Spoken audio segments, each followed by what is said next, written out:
بسم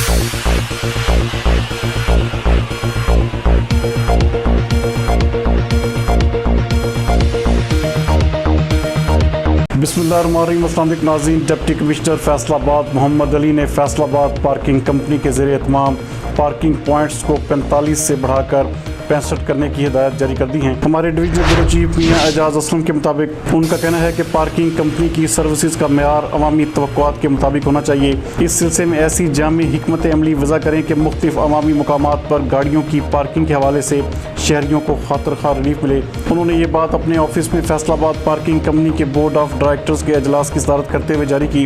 additional deputy commissioner finance and planning Afifa Shajia, صدر انجمن تاجران خواجہ شاہد رزاق سکا، ٹریفک پولیس، لوکل گورنمنٹ اور دیگر متعلقہ محکموں کے افسران بھی موجود تھے۔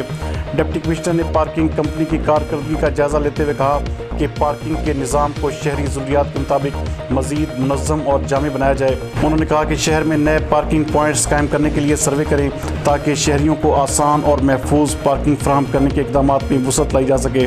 اجلاس میں صدر انجمن تاجران خواجہ شاہد رزاق سکا نے پارکنگ کمپنی کو سروسز کے معیار میں مزید بہتری لانے کی ضرورت پر زور دیتے ہوئے شہریوں کی سہولت کے اس اہم اقدام میں حائل بعض مسائل کے حل کے لیے اپنے تعاون کی یقین دہانی کروائی۔ جبکہ اجلاس میں ایم ڈی پارکنگ کمپنی کا کہنا تھا کہ پارکنگ کمپنی کے زیر اہتمام اس وقت 45 مقامات پر گاڑیوں کی پارکنگ کا نظام چل رہا ہے۔ انہوں نے کمپنی کی کارکردگی بھی پیش کی۔ اجلاس کے دوران کمپنی کے انتظامی و مالیاتی امور بھی زیر بحث لائے گئے۔